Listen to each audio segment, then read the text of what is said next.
From August 11th through September 4th, Venus travels through the vivacious solar sign of Leo. But until then, we've got a couple awesome passes from Venus in Cancer to Neptune and Pluto. So let's get into it.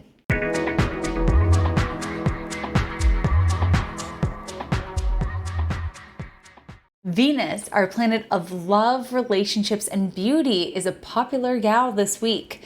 We're kicking it off on August 7th with a beautiful water trine to Neptune. We've got Venus in Cancer, we've got Neptune in Pisces. So this is going to conjure up some emotions, but most importantly, this is dripping us with the nectar of creativity. So this is an aspect that can heighten our senses and drop us into the magic of the present moment.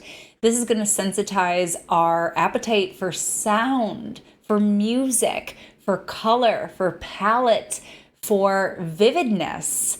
With Neptune and Venus so nicely placed, it's going to help us to recognize the profound in the everyday profane. So this is an opportunity to bring magic into our everyday rituals.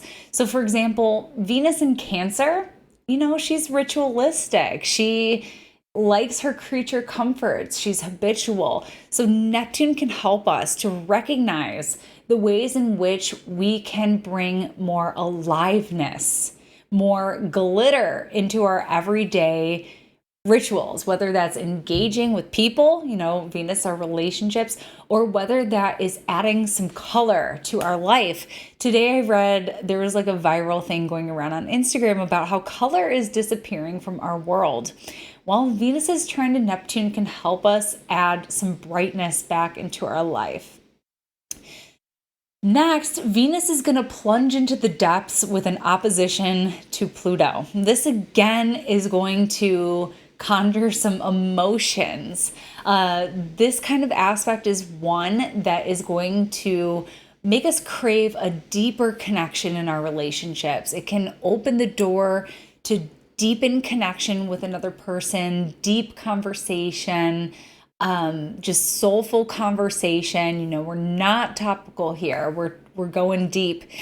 But one of the biggest things we can do is really open up emotionally. Venus in Cancer wants to connect emotionally. So this could be some waterworks. Yes, those conversations where you're both crying. And those are the ones that you remember because they're usually so profound. And it's like you have this really distinctive heart-to-heart connection with another person. So vulnerability is really the key to unlocking some of the most opulent riches that this transit has to offer. That's really what is commanded here in order to achieve this rich level of intimacy that this aspect can offer. The thing we want to be careful for, and there's always a shadow side, is emotional projection. And this is what we want to be careful with, is because Venus in Cancer opposite Pluto wants to have a profound emotional experience with another person. So if we don't have the emotional awareness, or if we don't have astrology to tell us that this is coming, there can be a subconscious tendency sometimes to project what we're feeling or what we want to be feeling from another person onto another person.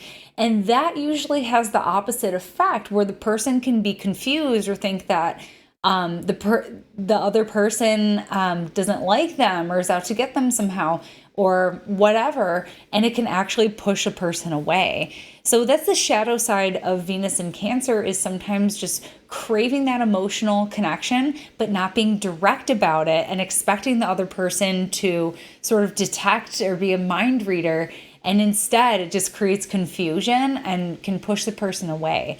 So this is where, and I have a 2-year-old, so I'm learning all about emotional intelligence, and it's great for adults too, is when we have emotional intelligence, when we know what it is that we're feeling, there's a better way that we can communicate that just by explaining it. This is how I'm feeling. This is what I need in this moment. So that is, I think, one of the biggest and brightest keys to navigating this transit and getting the most out of it. Next, and this one's coming in on the 11th. So after we go to the depths with Pluto on the 9th, then we get some levity coming in on the 11th. Venus enters vivacious fire sign Leo. So this is where we get the pomp and the bright prints and the vivid colors coming in. Venus in Leo is experimental.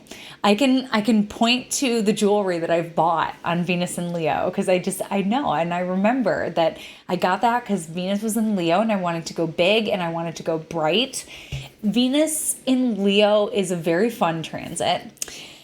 She's not necessarily polished here. This is the time to get experimental, go big. You know, the thing with Venus in Leo is that we want to turn heads a little bit. So you're going to have the big hair or the sharp haircut. Whatever it is, this is where you'll tell your stylist that you want to go brighter or you want to go edgier. This is the time to experiment with that. With your clothing, big, bold prints, colorful, something that's going to turn ahead, maybe a statement piece of some kind. If you're more Saturnian and you like to wear black, statement piece. In our relationships, the way Venus in Leo, my favorite way that Venus in Leo shows up is the generous giving of affection. Venus in Leo commands compliments. So we want to be giving and we hope to be receiving them. So when you see someone on the street rocking their statement piece, we're gonna tell them. We're gonna say, "Hey, you look awesome." And that's the type of energy that is gonna hype us up and make us feel radiant. You know, Leo is a solar sign. We want to feel seen with Venus in Leo. So this is the time. And also to be affectionate to others that you care about. Let them know what you love about them. Thank them, notice them, appreciate them for everything that they're doing for them, both themselves, just being themselves, and also for you or for others. This is the season of acknowledgement with Venus and Leo, and it can really go a long way. So that's a little bit about Venus this week. And of course, you know, Venus is going to stay in Leo toward beginning of September. So live it up. And for right now, that was your Venus astrology shot of the week. Bye. Thanks so much for tuning in with me today. Foundations of Astrology relaunches on September 7th. You can find out more information about this 11-week course on my website, katherineurban.com. Also, you know where to find me on all platforms at AstroKatherine.